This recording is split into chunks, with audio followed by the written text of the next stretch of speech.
Hello, friends. Welcome back to another episode of Jonah and the Pod. Today we have a very special guest. We have someone that was my favorite Sunday school leader, and I would say I was her favorite Sunday school student. Yes. It's someone I haven't really spoken to in a while, and I guess the closest that we've been was when I was in Sunday school. Yeah. I guess I was your only kid at that time. Yeah, you were like the only one in that grade. Yeah. She's a mother of three. Yeah. Let's make sure. Mother of three, and yeah, she has a heart of gold. And I've heard that she has an amazing story. I personally haven't heard it. But yeah, she's actually probably the most recommended guest. People get Marion on. So everyone, welcome Marion. Hello. Hi. So to start off, I guess for those that don't know you, and even myself, like what are you doing? What do you enjoy? Just tell us about who you are and yourself a little bit. Yeah. Like you said, I'm a mother of three. I love homemaking. I love cooking. I love all the stuff with kids. And I love being part of church community, just doing ministry, things like that. Right now I'm just working part-time, as a recruitment, in some recruitment agency. Mm-hmm. And what do I enjoy doing? I love going for walks, not walks along the beach because I'm far from the beach, but walks are great.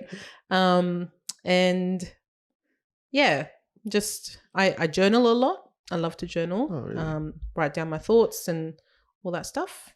And yeah, That's chilling cool. out with friends is always good. So how old are your kids from? So I've got an 8, almost 9-year-old, 6-year-old, and a 2.5-year-old. Okay. Yeah. That's cool. They're all monkeys. So I don't know how much you've watched. I mean, I just asked you, so I do, but how much you've watched the podcast. But pretty much what I get the guests to do, I just say to them, you're going to share whatever you want to share. Sure. You can start from your birth. You can start from yesterday. You can start from today. You can go as in-depth as you want or as shallow as you want. And I'll just... I'll sort of guide questions and no worries. We'll see. Okay. Well, I'll share my testimony because it's really like you prayed God's story. Yeah. So I was born in Sudan in North Africa, and I came here when I was 6 years old. When I came, I was in a family where they were Orthodox believers, they're Christians, but they went to an Orthodox church. It was very religious. So we went to church every Sunday. That wasn't something that was strange for me. So we grew up fine. Like we weren't too poor or too well off. We just kind of got by. But then when I got older, mum and dad had a pretty rough relationship. It wasn't great. And at the age of 11, my parents divorced. And I guess my brother also had, like growing up with him, he had a lot of anger issues because maybe like just the things that we went through and maybe the things he was exposed to and how dad was sometimes. And so I grew up with males who were quite aggro. Just always, anything would just kind of like set them off, and it was just unpleasant. And so when I got to high school, I was pretty violent too, but I couldn't really take it out at home because I was the youngest, as you would know, Jonah. Everybody else would come back at you harder. So I just kind of let it out at school, and I was a bit of a bully, and treated people really unfairly and said all kinds of things and got into quite physical fights with some girls at school. But then when I questioned a lot of things, and I tried to be a good girl. I remember praying every night because it was a religious thing to do, and that was the thing that you had to do. And I used to pray to God and ask him to help me stop swearing or help me stop being mean at school. And every single day I'd wake up and still be mean Marion and swearing my head off. So I just felt like I could not get rid of that habit. Then it came to when I was 16. My friend was pretty sick. She was on life support. And I just remember not being able to talk to her. She couldn't talk. And her mum took us into the hospital room where she was hooked up on all these machines to kind of help her breathe. And she couldn't talk. And her mum just said, let's just pray the Our Father over her and kind of move on because there's nothing really to say here. So she prayed and then we left the room. And I just remember thinking, like, my friend, her name was Maria. She's a really good girl. I wonder what's going to happen with her if she dies. Will she go to heaven or hell? And so I had a lot of bubbling questions in my head about that. And in an Orthodox church, they're not sure. It's always like a humble thing to say, oh, I don't know, maybe if God looks at me with kindness, maybe I'll make it to heaven. And there's no assurance of eternal life. So when Maria did pass away, I was 17 and she was only 16. And I remember saying the eulogy at her funeral. And my brother at the time, I think he was starting to read the Bible a bit more and get a bit curious about God. And he told me to put in a verse from Revelation about there will be no more death, no more tears, no more crying and all that stuff, no more pain. And for the old order of things have passed away. And I remember writing it in there just because it's like, oh, it's church and it's a Bible verse. Yeah, brownie points with the priest. So I put it in there and I said it in her eulogy, but I just remember thinking, but I don't know where she's gone. And no one's really given me a direct answer. And even when I spoke to the priests afterwards, they just didn't give me they didn't give me an answer. And I remember at that point, I was getting freaked out about taking Holy Communion at church. That sounds a bit strange, but I was really nervous about going up there and taking communion because, I felt like all eyes were on me and I hated that feeling. And so I stopped taking communion and I stopped confessing and all these things in the Orthodox Church. It's like, well, if you're not doing them, then how in the world do you know you're going to go to heaven? There's like no way. And so I started wondering about my eternity even more and more. My brother at this time, I was noticing in the mornings really early. Mind you, he's usually sleeping in a bit more like, meh, can't be bothered. But these days he's been waking up early and like 6 a.m. I'd be walking to the bathroom past his bedroom and I could see the light coming out from underneath his door. And I was really curious what's he doing every morning. Then after a while I walked in on him and he was reading the Bible and he was doing it every morning. And I know my brother, because of like the relationship he had with my dad, he was not religious because dad was very religious and Yusuf just hated it. He hated that thought of being religious. But yeah, he was reading the Bible every day and he was going to a different church. He was getting to know the Bible, getting to know people at church and getting really close to a man named Oscar at Toongabbie. So he was getting to know God and loving this relationship with God that he was having. And so I asked him about it and I said to him, what do you think is going to happen? What do you think happened with Maria? And he goes, well, did she know Jesus? I'm like, well, duh, she went to church like every Sunday. And he's like, oh, okay, well, that's something you're going to have to figure out. And then I said to him, what do you think is going to happen with me? I haven't had communion or confession in a while. And he's just like, Mariana, it's not in that stuff. Like, what are you talking about? And then, I think he told me the gospel, but I never really took that information and understood it. The Holy Spirit didn't reveal it to me. So I was just like, well, whatever, this guy, like he says there's hope, but I don't know what he's talking about. Anyway, after a while, I started to go to church with him every other Sunday. And the people there were super nice. I remember the first thing I thought was, why is this pastor being nice to me? I don't have money to support his ministry. Oh, wow. That was the first thing I thought. That's such a sad. Yeah, it was so sad. But yeah, so that was the truth of it. But because people were so welcoming, I wanted to keep going back. And one Sunday, every Sunday when we used to go to church, Yusuf, my brother, would do this thing where he'll turn the radio off, like maybe a minute or two away from church. And he'll say, sis, we're going to pray. And he'll pray. I'm like, all right. I thought it was a bit strange and religious. But then when I got my P's, being a good Orthodox girl, I thought, well, if that's the religious thing to do, we should do it.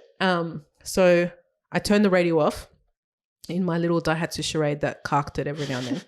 And I prayed to God, and I just said to God that Sunday, I said, I don't know why I never can walk right. And I'm always with my old habits. Like I'm always doing the wrong thing. I said, but can you speak to me and like make this one stick? And I don't think I understood what I was praying, but I got to church, and Oscar talked about how that day that week he got a chance to speak to his atheist friend about Jesus. And his atheist friend looked at him like he was going nuts. And he interpreted that look as if he was saying, why would the King of Kings come and die for you? You're losing your mind. That's just ridiculous. That's a ridiculous story. And I remember thinking, I never thought it was ridiculous. I always thought this was just truth. And I realized it's because I never really thought it was a true story. I thought it was just a fairy tale story, like The Little Mermaid or something. And so in church, I cried so hard, and I didn't know why I was crying. I didn't know what was going on. People were trying to talk to me, and I'm like, I can't talk right now. And then, I left the church building really quickly. I think Oscar was trying to talk to me because he saw from the pulpit that I was pretty emotional, and I didn't want to talk to him. So I just hopped back in the car and I started driving home.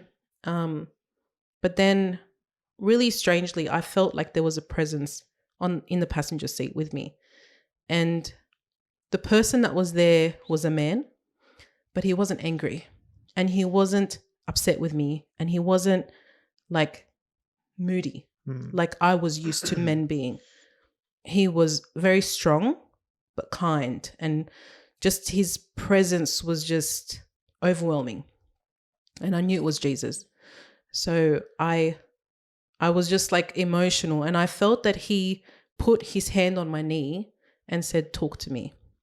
And then I pulled over and I just wailed. Like I just cried, and I don't know, there were no words necessarily. It was just crying out to God. And I think it's because I had a lot of grief from losing my friend.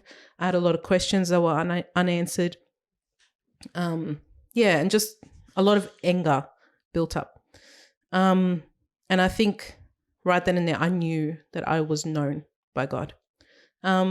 So in the next weeks following, I didn't want to swear. I had absolutely no desire to swear. Wow. I didn't want to be mean to people. I wasn't angry.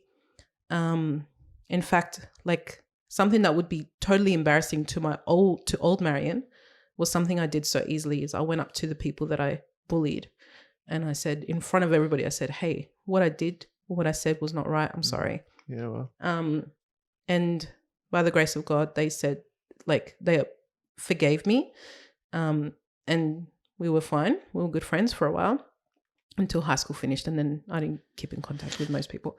But yeah, and then I, like, just old habits broke, and ever since then, God's still changing me, and there's still like sin in my life that God is always by His grace changing and molding me, and so that's my story. That's very good at storytelling. Yeah, well, I mean, that's God's story, like you said, not my story. Yeah.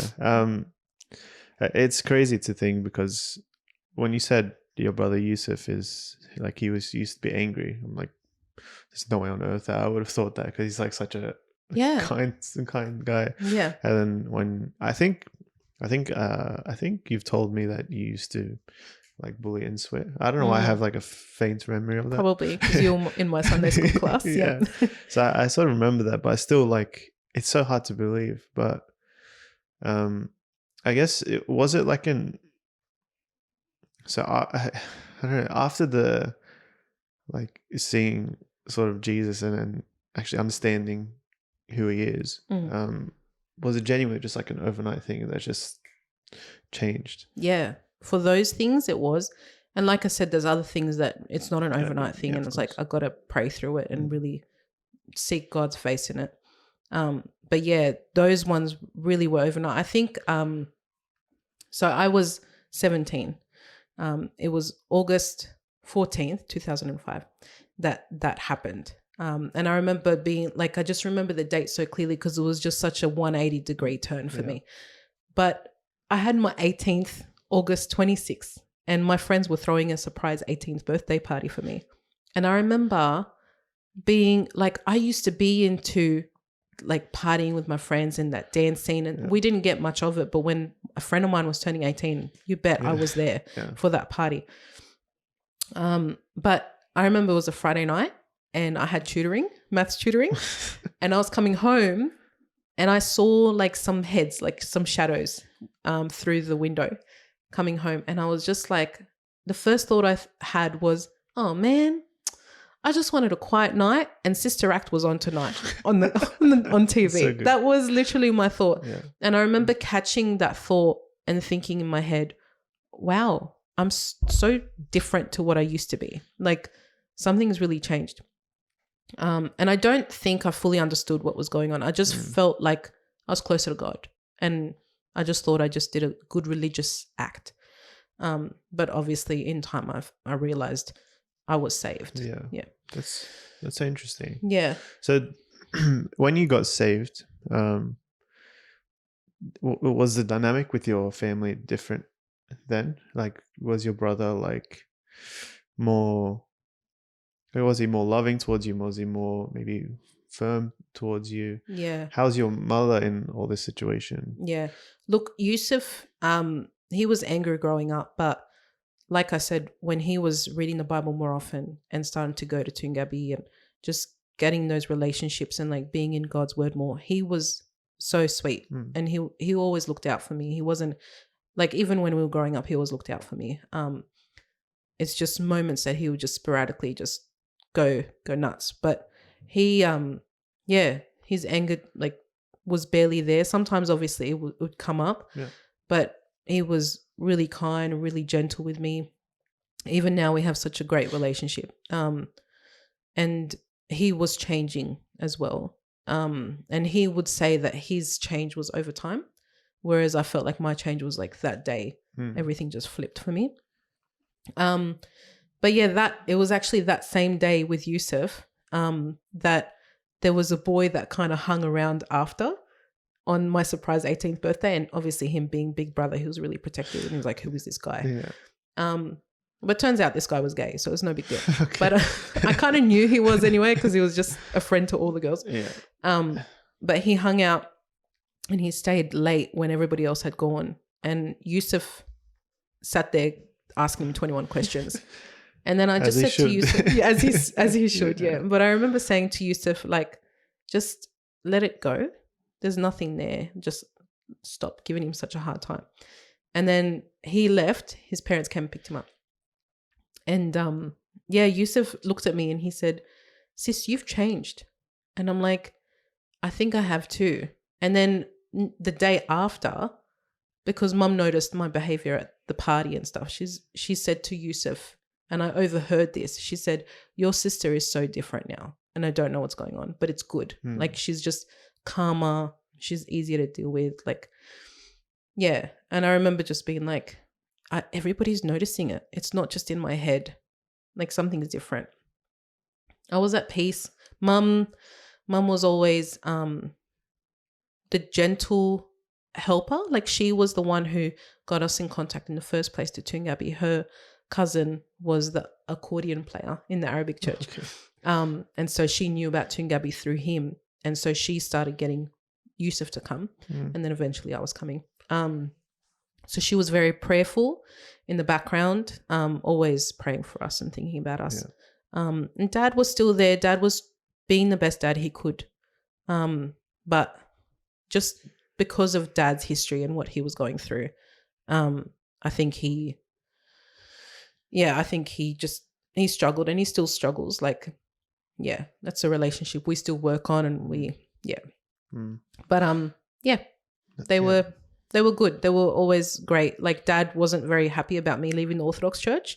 Yeah, he was quite upset actually. But I think even now, like when we go and visit him, me, Jamil, my husband, and the 3 kids, one time he said to me, should I do the accent? No.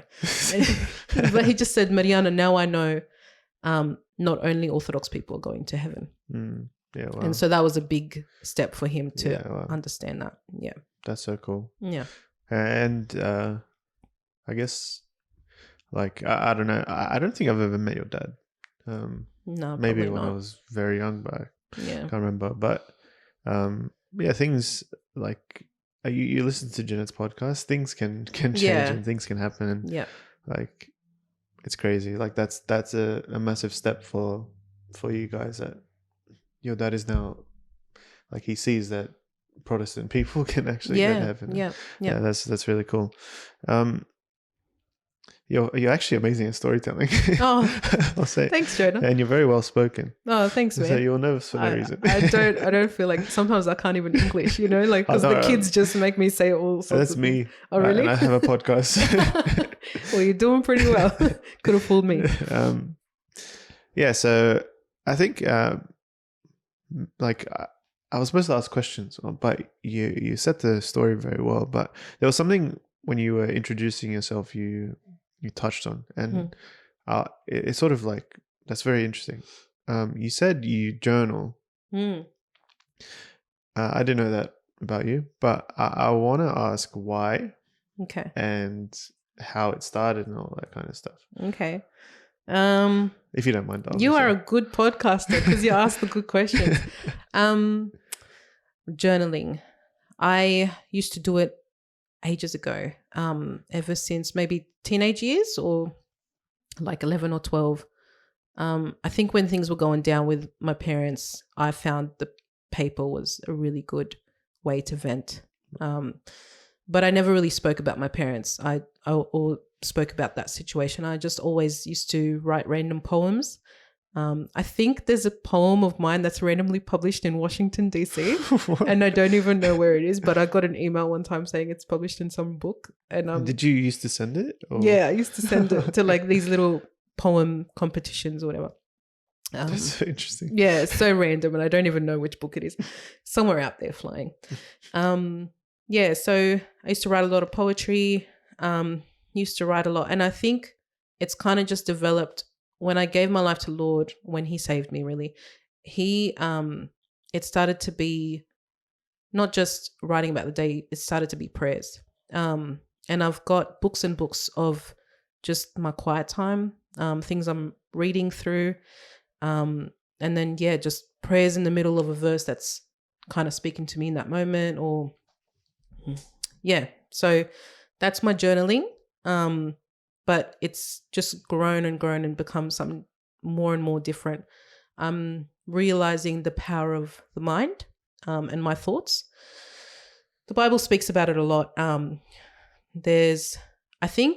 the world that we live in now, it talks a lot about daily affirmations and make sure you tell yourself you're kind and you're good. But the Bible doesn't actually say that. It says we're not good, we're wicked. And who is good but God? So these daily affirmations, like, I can say them a million times, but I don't believe it because I got God's spirit in me and it doesn't allow me to believe stuff that's not true, right? But I think what I've realized with God's word is that actually we need to be meditating on truth all the time, especially this day and age when we're always bombarded with things on social media or, like being around the wrong crowd, like it can get into our heads. And so I write a lot about God's word. I write a lot about how he sees me. And there's a lot of things with like what I was saying, God's word. When say Philippians chapter 4, he talks about, Paul says, anything that is true or noble or lovely, think on these things. There's like a whole list there. Yeah. And it's really like we really need to take control of our thoughts. And I think we can't just be like, oh, I can't think that. That's naughty. That's bad. I shouldn't think that way.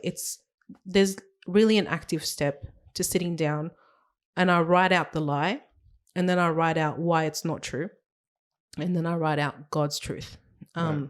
And that sort of thing, that daily practice, although I don't do it every day, that practice really helps me to be grounded. Yeah. Do you do it? Do you do it when you read, or do you do it at the end of the day, or what sort of? So I do it sometimes when I read. To be honest, when I'm reading the Bible, it's always coming out. Like, I can't help that because it's all the truth. Yeah. It's just all coming out. But when I'm just writing for the day, like, I'll do it maybe once a week, or so. We've got a routine at our house. Wednesday nights, Jamil has a Bible study, and so he goes and he does that Bible study. It's with other men from the church. And Thursday nights, I have a Bible study with the women. So when he goes with the men, I tend to go into the study and just write. It could be about anything. It doesn't just have to be a God thing or a Bible thing, but it does have to be a truth thing. So God's word encompasses all of life. And so even if it's about the children or about me, my health, or anything like that, I will sit and write it out and write what is truth, and just tackle the thoughts in my head that can kind of make me feel anxious or make me feel worried or scared, or Right.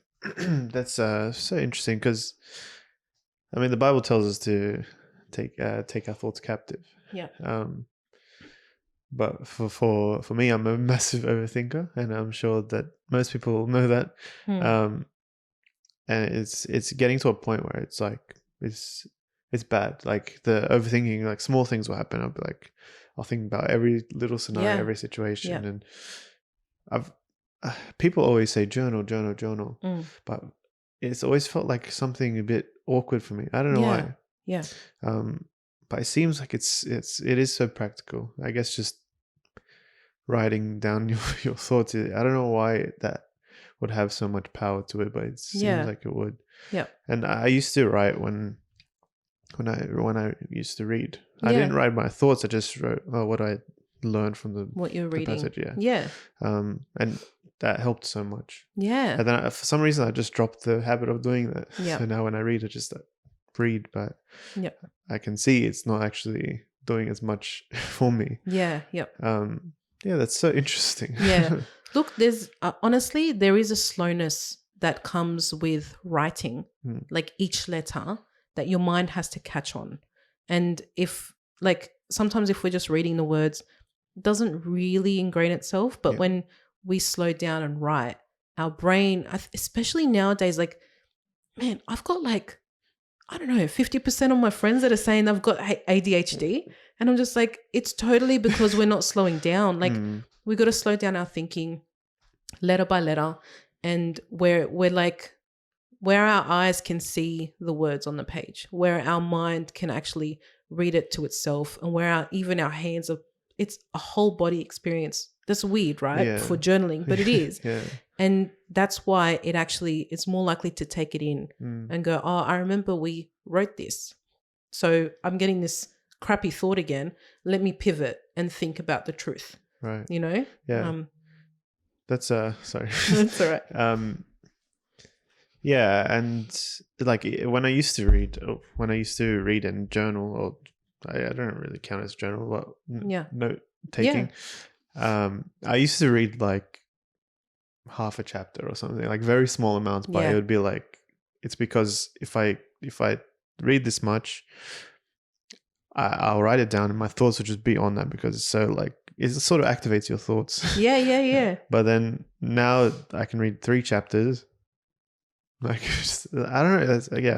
I think I just need to start taking it. I don't know. It's so interesting to me. But I think I'm still on short passages, Jonah. Like, I'm still on like just 10 verses, and that, you know, the little subheadings that are sometimes in the Bibles. That's it. That's my little passage, and I'm like, that's all I can take in for today. Because otherwise, I know me, retaining information is like poor. So I've got to just take in little bit, bite-sized pieces at a time. So there's like what you say about it, we just move too fast, and we need to just slow down, take it like one letter at a time sort of Yeah. thing. It's true. Like even I guess the world is telling us got to keep going, got to keep on. Yeah. Like the things like social media is just getting faster. Yeah. The short form content is it's crazy. Like that's right. Quick short videos and it's like done. 7 seconds done. Yeah. Okay. Next one. And we probably consume we can probably consume 100 videos in like honestly mindlessly. Yes. Man, I send too many reels to my friends. Yeah. So many.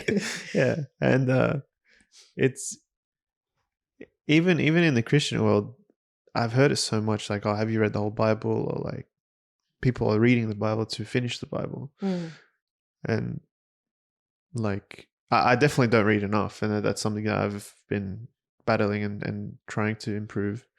But I think about that. I'm like, are you just reading to finish the Bible? Or are you reading to actually learn from the Bible? Because yeah, I don't know, because I think there are a lot of people out there like, oh, I want to read everything just for the sake of like saying I've read all these. Yeah. But yeah, I think it's important. Even if you don't note take, just find the way that you actually get stuff out of it. Yeah. And I would say physical Bible is best, not the phone, because that's right. The phone you'll get a message and yep, and then we're distracted again. Yeah. It's so weird because there are some times where I don't have my Bible or something, so I read on my phone. Yeah, and I'll get a message and I'll be like, I'll respond to it later. I'll respond like after, or I'll read it after I've finished reading. Yeah. But then I start reading quicker and just sort of skim past because I'm like, I needed to respond to the message. I want to read the message. Oh, there you go. That is so interesting. That is so funny. Yeah. So it's not even like me getting distracted by the message, but I am also getting distracted. There's like a thing to do, a to-do list sort of thing hanging on. Yeah. Literally. Yeah. So I love that. And that's something that maybe definitely I'll tell you now. Yeah. I'm going to start doing again. Yeah. Taking notes. I don't know if I'll necessarily journal about my life, but even note taking. It's it's so good. I don't do it as often as I used to, and I feel it. Like I think I used to. So when I first when God saved me, I think I started like I wasn't really reading the Bible. And then I had this weird moment, and I don't know who's going to listen to this podcast, but it'll be hilarious. But I went to a young adults Bible study. At that time, there was shout out to Skinny and Susie. But yeah, we went and it was great. But then they had like this trivia night about the Bible, and I had no idea about anything. And then at one point, one person said, I'm not going to mention their name, but I love him. And they said, what Bible do you even read? Do you even read a Bible? And I just remember being like, that got me so bad. And I remember thinking, these guys don't even know I'm a new Christian. They thought I've been a Christian this whole time. And then literally just gave my life to the Lord like a few weeks ago. And so I remember that night, I cried in the bottom level of the bunk bed that were there. And I just said, God, I really want to know your word and I want to know you, but not because I want to prove to people. I do want to know you. Yeah. And there was like a deep love for God's word and I had like this women's Bible that Yusuf got for me. And he's like, now that you're a Christian, here. And they had like these little mini studies in it. And all I did was note taking, Jonah, for those cool Bible studies. And I felt like I learned so much. And I obviously now I couldn't recall to you what I learned, but I just remember being filled, like that feeling of like satisfied, so satisfied. So whatever it is, note taking, journaling, like just being in the scripture, having it somehow around you, in you, anything, it all counts. Because his word is really powerful. So however way we take it in, it's going to be good. And that's the thing as well. Like I think as a mum, I think as a mum now, I have all these like books of me journaling or writing about things I was struggling with or God's word or whatever it is. But those things now I've been able to show Isabel, my eldest. Yeah, wow, that's so cool. She loves to journal. And it's different for her, obviously, because she's only 8. But she thinks the whole thing is interesting. And so I've just been able to open one of those with her and just say, look, mum used to journal. Mum still journals. It's really good. Journal. And it might just be about, today I saw my friend Sarah at school, blah, blah, blah, whatever. But it could mean something later on. And it's just a good habit to start. Yeah, it's an amazing habit to build up. Yeah. That's so cool. Yeah. I never thought like you could show. It's also going like you can see what you've been through as well, and just like we can thank God for it and be like, sometimes I reckon maybe be like, wow, I was dumb back then. Like, just see the difference between who you were and who you are. Like, yeah, that's really cool. Yeah, I love that. Honestly, I've looked back and said, oh, I was smarter back then. I think I'm did getting all the dumber. time. I read my because I used to prepare Bible studies or for youth or whatever, and I look at what I've done. I'm like, man, Jonah's teaching me like what is this 17 18-year-old doing? Like, I need to step up. Oh, it's so good. I love that. I love it. Yeah, it's so good. I had a question, but I can't remember. It lost.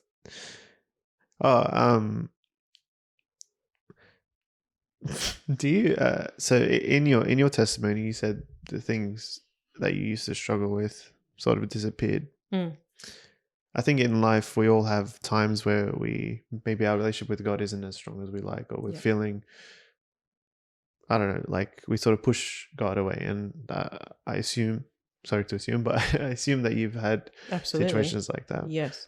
Do you see those sins creep up more when you're in those situations, or? No, not those ones. Not those ones, but there are other sins. Yeah, there are other things I struggle with. Okay. Jealousy is a big one. Gossip, that's another one that like I think I'm getting better at it, but that's been something that I've really struggled with. And I've had to tell certain friends, hey, I don't want to do this anymore with you, because it's like so easy to do this with you. But other sins creep up all the time when I'm kind of like not reading, not talking to God, not communing with Jesus. Yeah, it definitely comes up. That's cute. That's interesting. Not the swearing and stuff. There's times when I'm angry and a certain word will pop up in my head, but I never feel that tempted to say it out loud. It's kind of just done away with now. That is like pure, that is straight like renewal of the mind. Absolutely. So cool. That's all God. I don't know. I just thought like, because I don't know if I've had that where like sins that just sort of disappeared. There's still sins that I'm battling with, as we all are. But I was like, when you were saying that, I was like, is there sins that just sort of, but so I was just curious as to how that sort of works. I'm sure I'll probably think of a few later. Right? Well, here's the thing as well, is like Satan is sly. And so I might say, oh no, those sins aren't there, but maybe they're showing their heads in another way. And I know with me, anger is something I didn't have to deal with for ages when I got saved, but then it kind of came back when kids came around, you know? Yeah. And they push all the wrong buttons. And I remember one time with Izzy, she just, I don't know, I was not able to talk to her, and she was 3 at that time. But I felt like I wanted to hurt her. I was so angry with her. And then, but by the grace of God, he allowed me to just move away, leave her. And I was just on the kitchen floor talking to God and saying, just give me grace, because I cannot sit, like I can't do this right now. And there is grace enough for every situation. Like even if a sin keeps popping back up, even if it's a repetitive sin, like there is grace for that too. It's just, okay, back to journaling. It's this constant battling that we have to do, and we should be willing to do it. Even if it's the 100th time we say sorry to God, he is able, and he is like, what does it say? Oh, he is faithful and just and will forgive us our sins. So we can't just be like, oh no, I shouldn't be forgiven for this. Don't assume on God, but always apologize, and then work hard on making sure you don't go back to that sin again. Like that's a preaching for myself as well, is that there is always going to be a repetitive sin or something that we struggle with, because unfortunately we're not perfect yet. But yeah, that's definitely a fight worth having. Yeah. Like have it out. Have it out. That's so cool. Yeah, the devil is smart. He uses any situation to his advantage. Yeah, absolutely. So there's so many ways I can go, like directions. Right. For some reason, and maybe we'll cut this out, or we can continue depending on how you feel. For some reason, in my mind, there's the you went to India, right? Yeah. For some reason, that trip is like, because I remember you came back from it, and then like ever since that day, whenever I hear about marriage, it's like that trip. Right. I don't know why. Yeah. Yeah. Was that significant in any way? We can cut this out. But No, that's okay. That's all right. India. No, there's no reason to cut it out. It's fine. But India was just one of those things that I'm glad I went, and I experienced a lot. And I learned a lot about God in poverty. Was it a mission trip, or was it? It was a mission trip. Okay. It went. I should clarify that. No, it's okay. I went for 2 months, and the first 2 weeks of that 2 months was with Bible Society, and we just went and visited different villages, like slum cities and things like that in India, in the south, which is Hyderabad. That's how you say it. But yeah, and we went and visited different villages, giving out Bibles to kids and talking to them. It was all well and good the first 2 weeks when I did with Bible Society, and I think I staying back. I'm not sure if it was totally wise because I didn't necessarily have a plan. I'm sure God used it regardless, but I think Toongabbie was actually a big part of that trip because thanks to your mum, actually. Thanks to your mum, we were able to raise a lot of funds from Toongabbie Church, and we were able to support an orphanage in India. And so they even bought bunk beds, and on the side of the bunk beds for the kids, it says Toongabbie Presbyterian Evangelical. So cool. It was like a full-on sentence of a name. It was actually. Yeah. And yeah, they kind of printed that on the bunk beds, and there was just kind of like to honor the church for the gift that they gave. Yeah, wow. They even got themselves a fridge and a washing machine, things that they just didn't have, and obviously mattresses. The kids were sleeping on the floor. So this is just like, I think that part I kind of go, yeah, okay, that's credit to God. But I struggled with India at the time. Yeah, like all sorts of reasons. I was just starting to date Jamil, and then I went off on this trip. Yeah. His timing was terrible. But then I went on this trip, and then I was just missing him. I just kind of wanted to be back and get to know this guy because it was just all new and whatever. But then obviously 2 months it felt quite long. And then my ministry when Bible Society left was with the orphanage. So I just spoke to the kids and all that. But then a few of them gave their lives to the Lord after giving them the gospel. And I think in the first month of being back, I got an email that some of those kids had died in a crazy car accident. And I just remember being so broken after that. So it was just one of those things, and it still kind of is like that. I don't know how God uses it, and maybe one day in heaven I'll just be like, hey, Jesus, what was up with that? But for now, I'm just like, I don't know what that was all about. But yeah, maybe it was, I don't even know who passed away in that accident, or if they were the ones that gave their life to the Lord or anything like that. And it's those questions that I kind of go, I don't totally understand it now. But India did teach me a lot about God and his heart for people. And yeah, even in the midst of poverty, it's just, he is a really, really good God. He is the good God. Yeah. Of course. Yes. So I think, because I was very young at that time. How old were you? That was 2009. Yeah, I would have been like 10. Oh my gosh, you're so little. Yeah, so I was 9 or 10 years old. And I don't know why, I remember literally the entrance of the church, just seeing you. Obviously, I think you were my Sunday school teacher at that time. Yeah, so I just obviously said hi to you, but I don't know. Did you come back with braids or something? No, not braids, but I had like big Indian earrings and like maybe that's what it was. I think it was like an Indian, I don't know what you call it, like one of those long shirts with the pants underneath. Yeah. And I made my mum dress the same, and Yusuf and my sister-in-law dressed When the you same. came back to church? Yeah. Okay. I gave them all Maybe things. that's what I remember. But yeah, I sort of remember like the trip was tough for you. I don't know why. I don't know why I have this memory. But Yeah. yeah. That's so interesting. Like, you've always been kind of switched on as a kid, Jonah. No, seriously, like, you're so aware of people, of their emotions and stuff. Like, it's just crazy. I still remember when you said that you were saved at Jeanette's baptism. I just remember still thinking, even back then, I was like, Jonah's different. Like, something different about him. Right. And you were just, like, taking it a bit more seriously. And, yeah, I was always like, this kid is young, but he's so switched on. So switched on. I love it. Things change though. No, I'm sure it hasn't. I do have other topics we can talk about, like I want to talk about, but you've watched a few episodes. Yeah. So I think we can take the Polaroid. I want to start taking the Polaroid a bit earlier on so we can have the final thing before. So do you know what's happening with this Polaroid? No, just take a picture. I don't know. Yeah. So I thought I accidentally took a photo. So I always get the guest to take a photo of, like, you have to be in it. Okay.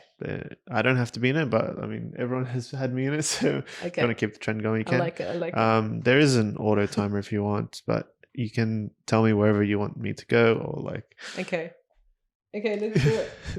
So wait, is it just the red button? Yeah.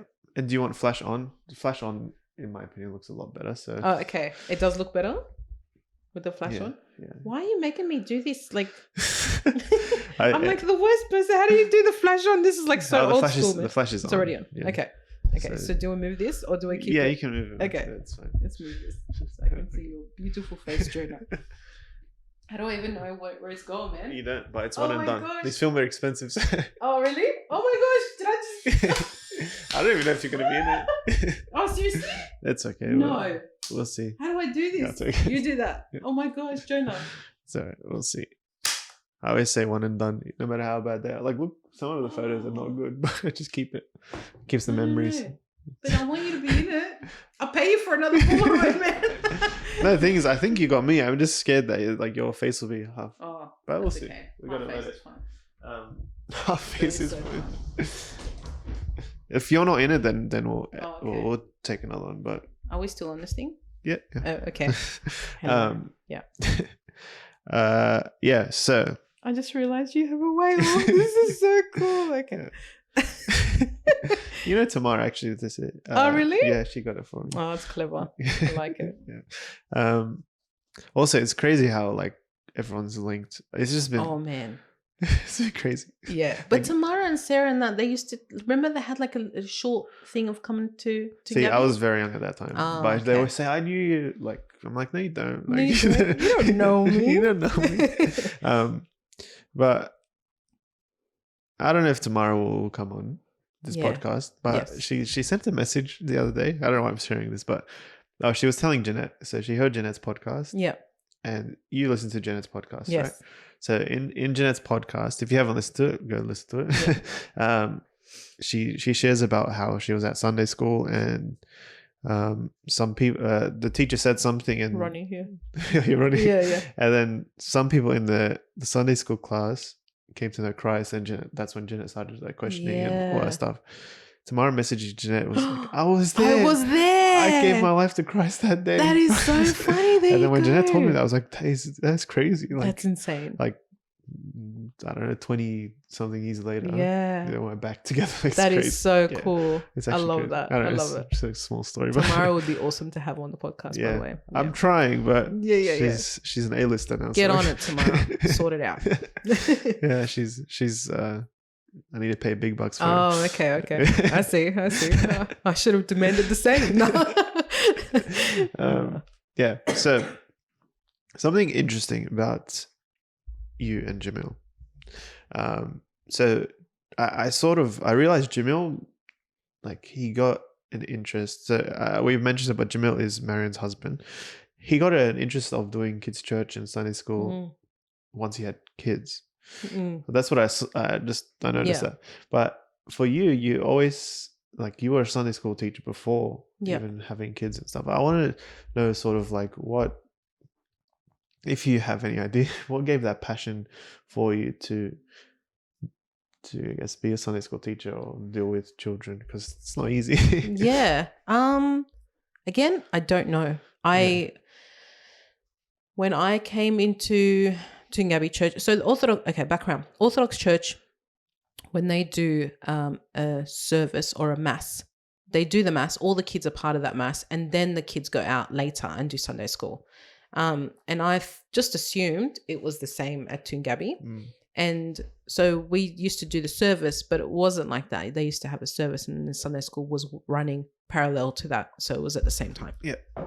But one day, it was, so 2005, I gave my life to the Lord. 2006, I said to God, I want to do something in the church. I don't know what it is, but I want to do something. And then I was reading about Peter and how, so I said to God, I want to do something in the church, but I'm a sinner. I'm not really good. I'm kind of messing up all the time. I don't know how this is going to go down. And then I read that part in, I don't know which gospel, one of the gospels. One of the gospels, and Peter was in the boat. Mm-hmm. And then Jesus was like, there was a huge crowd around Jesus. And he's like, I'm just going to go on your boat, go out a bit into the water so I can talk to this crowd.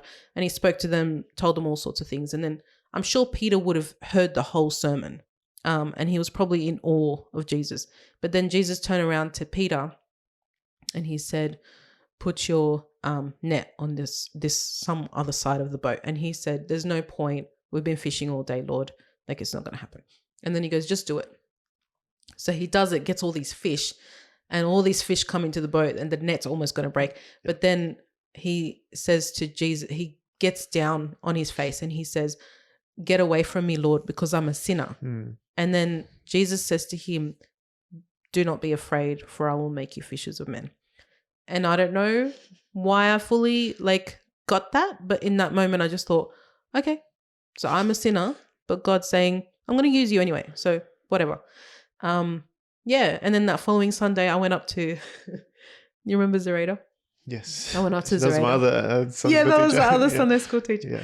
And I said to her, do you guys need help in Sunday school? I'm happy to clean up after craft or happy to pack things away, whatever. And then she said to me, no, you will teach.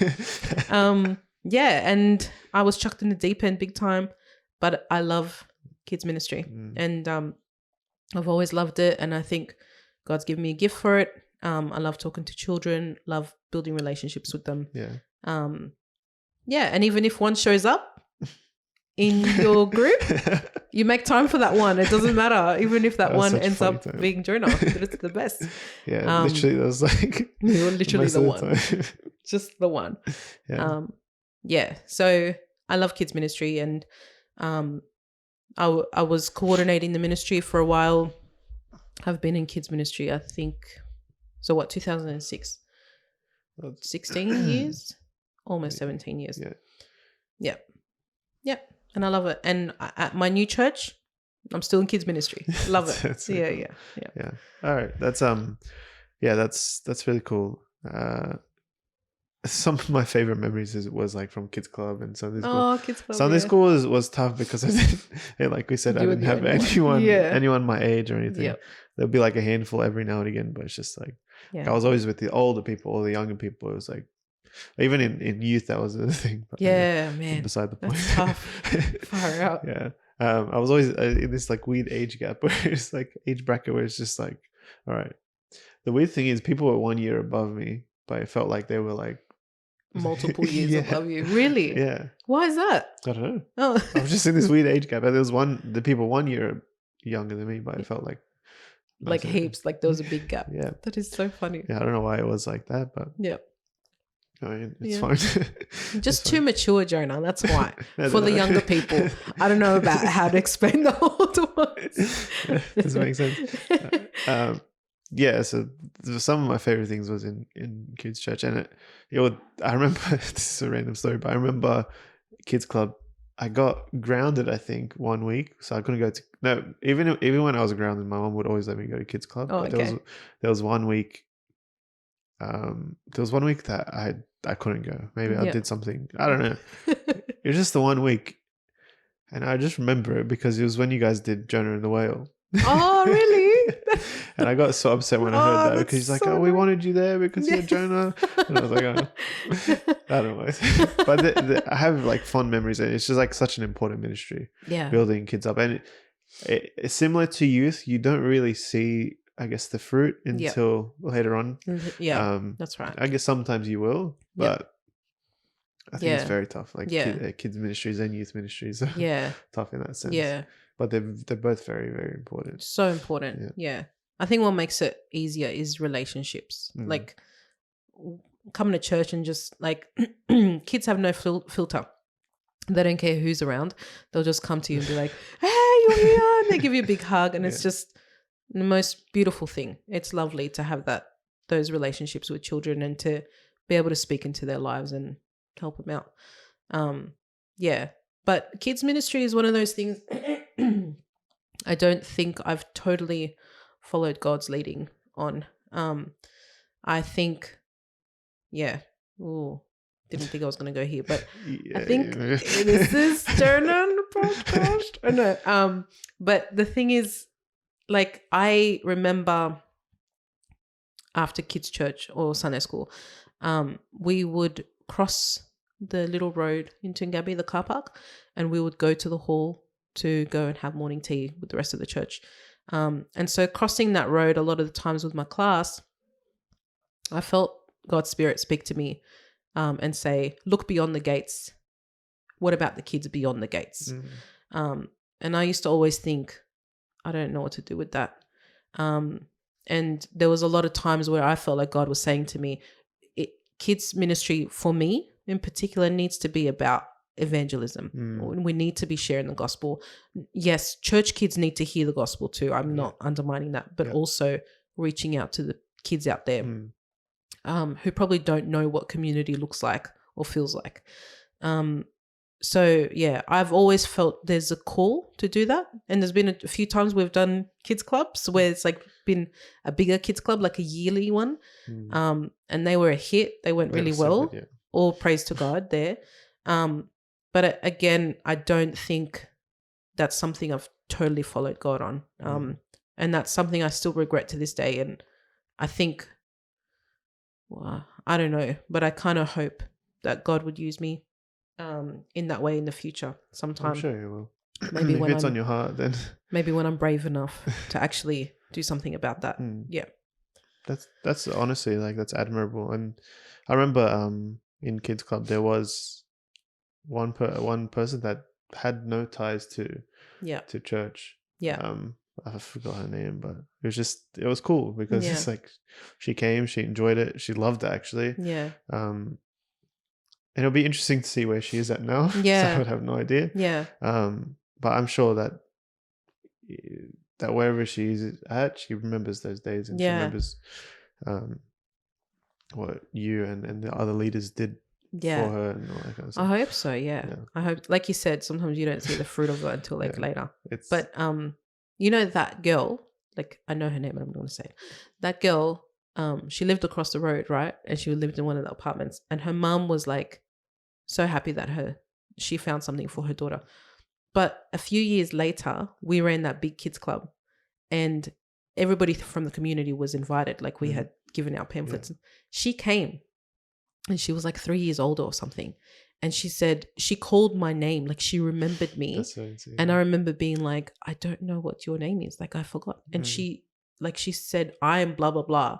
And I was like, oh my goodness. Like she's grown so much. And then her mum was like, she's drawn you this picture.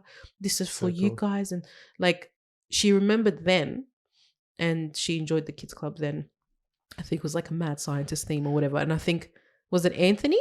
Yeah. Anthony was doing the science experiment and even Jeanette, your sister, was like doing the photo shoot where they wore these sunglasses and stuff. Yeah. It was just like a team effort. But she came to that and she remembered.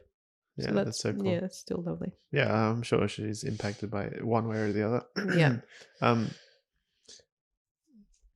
we will finish soon. I won't keep it for too long. But with youth leading, because as you guys know that my ministry has been in youth for a Yes. while. It's getting a bit tougher with the rules and the regulations and stuff like that. Just because like people are messed up, so they do messed up things, Absolutely. which ruins it for everyone else. Yeah. So I wanted to see, has that affected you in any way in your ministry? Because I don't know how it is with kids. Has that sort of, even if you know that you're obeying every rule or whatever it is, does it put does it play with your mind a little bit? Yeah. That's a good question. It does. Like, and the thing is as well, like when kids don't have a filter and they come running at you and hug you, you have to give these awkward side hugs, which I hate, because I'm like, I want to love on the child and show them that I care for them. Yeah. But in terms of touching or anything, we can't do that, which is totally understandable. I get that. Yeah, but I think I've seen it with my own children where, like, obviously I don't have like weird boundaries with my own children. Obviously I love on them like crazy.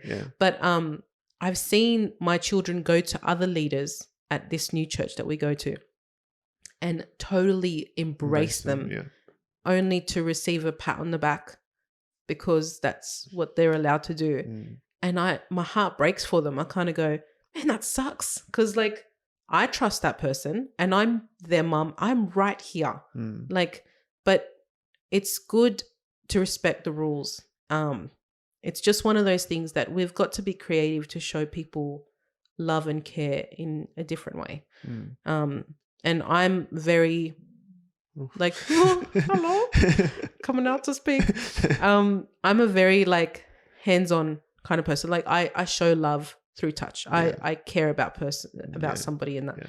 But but you know what? Like God's love doesn't know boundaries. It doesn't know limits. And so if that's what we're showing, God's love, there's going to be many other ways to do that. And I think actually some ways to do it, like rocking up at someone's, like asking the mum or the parent, hey, can I come and watch your son play soccer this weekend? And if they're okay with that, even that can speak volumes to them that you're around, you know? I'm not talking about grooming a child, just be around, be around, obviously with the parents' permission. But it does play on me. I've even got leaders, like volunteer leaders who are teenagers, and I can't have their phone numbers to tell them this roster is on for this time. So I had just the week that passed, a youth was saying to me, can you just send me the roster, like text it to me? I said, no, mate, I can get your parents' numbers. I can't have yours. And so something as simple as that, I had to really think about it and go, oh, actually, no, can't do this. This is a battle that I've had, and I'm like, I'm not speaking for the church at all. This is my opinion and my stance. I just don't want to any backlash or anything. But I fully disagree with the rules, not because like I understand like if one kid is affected, it's worth the rules. Like I mean, if it saves that one kid from whatever it is, I understand that. But in the Bible, we like, this is me as a youth leader. In the Bible, we see Paul taking care of Timothy. We see like we have evidence of that discipleship, even when Timothy's at a young age. And even in my life, like before all these rules, or maybe there were rules I just didn't know. But before these rules, I like someone like Anton. You remember Anton? Yeah. Like he's 18 now. Oh man, get out of town. That's crazy. But without someone in his life, I don't know where he would be. Like, I'm not saying that I'm a savior or anything, because I'm definitely not. But even just having someone there is, and like someone that I can hang out with, like that he can hang out with, and sort of disciple him and intentionally disciple him. It makes the biggest difference. And if it's just frustrating that like like me going to a new church, it's a struggle to, like, I can't be like, oh, let's hang out to any of the kids, like even I don't know, because I have to have another leader, but then Yeah. most of the leaders are very busy all the time. Yeah. Like Yeah. it's hard to align times, and Yeah. um yeah, it's something that plays like it's a burden on my ministry, on the things, and it's very, very tough. And I think about it, like Anton's now 18, so now, like, I've not stopped sort of having the friendship and the relationship that I have with him. Yeah. But like, I can't imagine if there were rules and I couldn't hang out with him, or I couldn't, like, I can't imagine where he would be, because he has had a tough life, and he needed someone. It didn't have to be me. I'm not saying anything Yeah. about Yeah. that, Yeah. but like He needed someone to step in. someone, yeah. Yep. There are so many kids out there that have similar stories, or even worse stories. That, like, I don't know. It's such a tough thing. Sorry, I'm getting passionate, but it's Yeah. that's something I struggle with, and I just like weigh up: is it worth the risk of the Yes. the Of the messed up people yeah getting involved. Yeah. Yeah. Yeah. Yeah. So Yeah. Look, I totally understand that. I get the frustration. I think this is where we have to really think about God's sovereignty. Like that in those dark moments, I don't know what could happen to a child who's in a really rough upbringing, but I can just trust God's sovereignty and prayer. Prayer is so important. Like I actually think about some of the freedoms we had, and I kind of I freak out that I had that sort of freedom. You know, I kind of go, oh man, like that anything could happen. Like obviously nothing's happened. Like I'm not here confessing or something. I'm like, it's all good, but we were not above reproach. Oh yeah, of course. You know, and there's certain things that could have definitely gone down, and like I just kind of go, I'm so glad for the boundaries that are there, because it's worth it. It's worth me struggling to be like, I just want to go and see them. I just want to meet up with them. I just want to see how they're doing. It's worth me struggling and bringing all that anxiety to God. Yeah. Then somebody messed up doing something they shouldn't be doing, or being in a situation where they could totally violate their right, you know, and it is frustrating, but it's one of those things that I kind of go, even when I teach like the kids a talk, I can't explain everything to the nth degree. I don't have the time for that. And I know kids need it, but I don't have time for it. So there's only so much I can give. And then the rest I have to really give to God. And like how I was telling you my story about becoming saved, is that I didn't know it all. I just knew something had changed. And that was something I guess that's, again, credit to God, is like he did all that. And I didn't have necessarily someone discipling me, but again, he did all that. He just, if that's God's will, he'll make a way. And I think our prayer is our partnership with God in those moments with those kids that do need that extra person to look up to. And if it takes a while to tee up a time to be like with another youth leader, finally we talk about this, but it could be that time is exactly what we needed for us to pray, for them to pray, and for us to come to a situation thoughtfully rather than reactively, you know?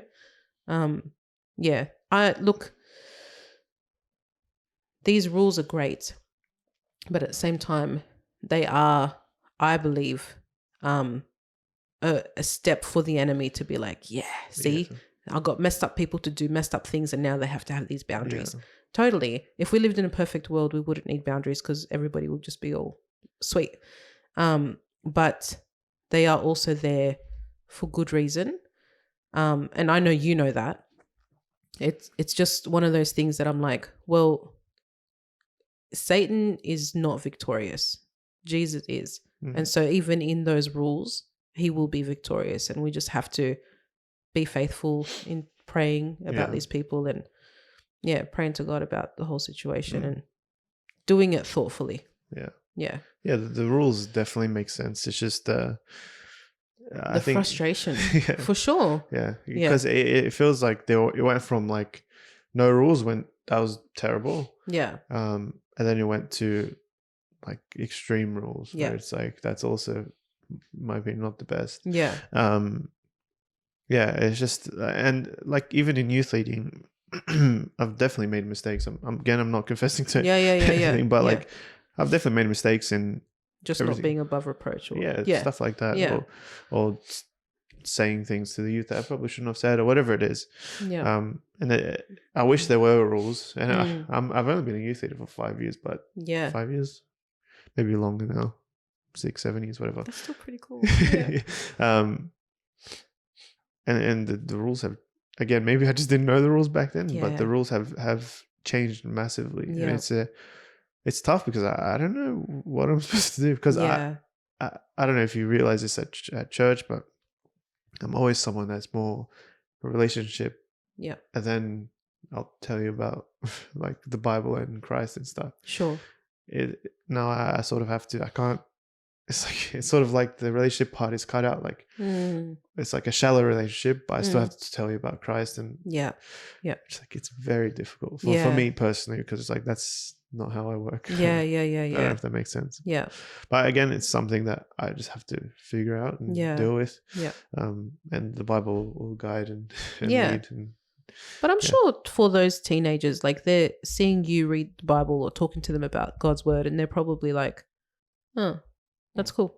This guy likes Jesus. And that in itself is pretty attractive and kind of makes people want to go, I want to know more about Jesus because I can see Jonah really likes him.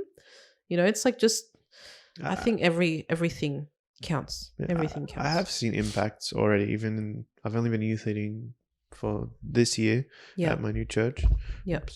And I've already seen impact. That's awesome. The youth impacting me as much as I'm impacting them. Like, it's really cool. Yeah. So it is working. It's just I need to sort of get over this hurdle of like it's not working, because I've seen that it is.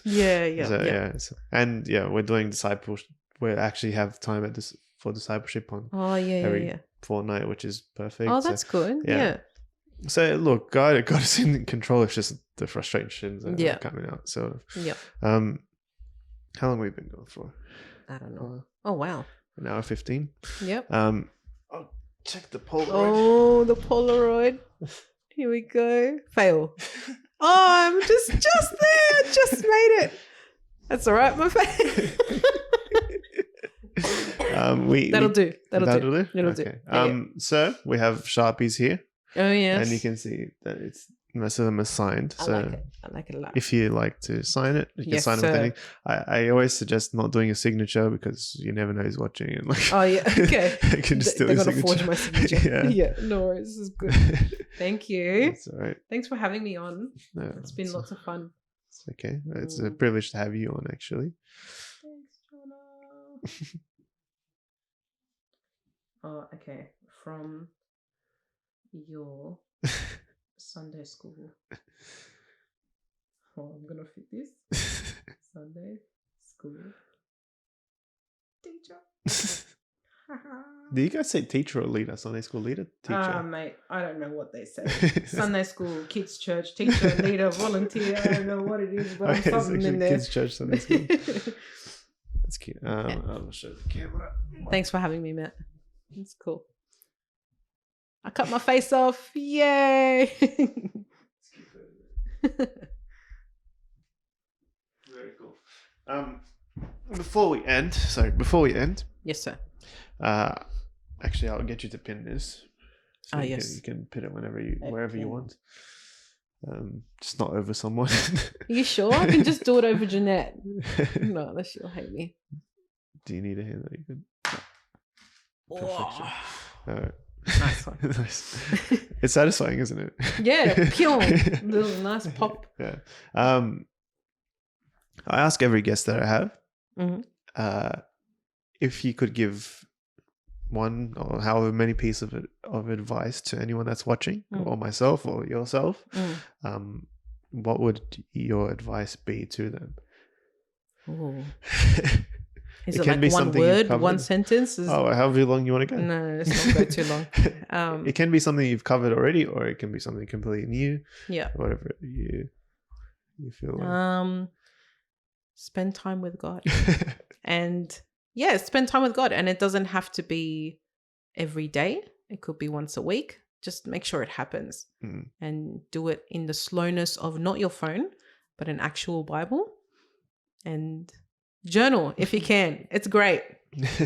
That's good advice. Not saying I do it every day, but it's great when I do it. Yeah. And I think you said don't do it every, or you don't have to do it every day. I think even if you do it once a week, it will turn into doing it once a day. That's right. Yeah. But that's something that I need to work on. And even hearing your brother when he first became a believer, or when he was thinking about it, I think that turned off how good. Oh man. We're learning. We're learning. I think I don't know what's happening anymore. It's okay. Your brother, you said he was waking up in the morning and reading his Bible, and that is so important. Yeah. And when you even said when I forgot, but there was a time period where you started doing that as well, right? Yeah. Or when you started crying and you're yeah. I didn't know the Bible. I didn't even know what Bible you read. So it switched on, and I started thinking, like, I definitely had moments like that, but what changed in that time period? I just got busy. I got comfortable. I got like a lot of things, shame, everything just sort of piles up, and it sort of takes that, I guess, need. Yeah. It doesn't take the need, but it takes the want in your life for it. So it's about grabbing that back, I think. Yeah. Which is important, which I definitely need to grow and learn. Totally. Yeah. Well, I will thank you for having on. Wow, that was not English. I told you. Thank you for coming on. Thank you for having me on. Thank you for having on. Thank you. No, it's honestly, been awesome. Even though we recorded a podcast, it's so good to catch up again. Yeah, really it has been really nice. Yeah. I'm sure that we'll have your husband on soon. Yeah. And you are still switched on, Jonah. You might not think so, but I can see it. You're still switched on. Look, it might be a bit too switched on. That's why the overthinking comes in. Yes, the ADHD. This is why I need to journal. It's true. I need to get all my thoughts out. I'm going to write a whole dictionary at this point with my thoughts. Oh, yeah. Just slow writing. Yep. But thank you for coming on. Honestly, appreciate it. Oh, it's my pleasure. I give people the opportunity to do the outro if they would like. Oh, how do we say this? Please like, subscribe, share this podcast with your friends. It's awesome. Yes. Okay. All right. She said everything we need to. So okay. I thank you all for watching. Again, thank you for coming on. And we will see you later. And peace. Ciao.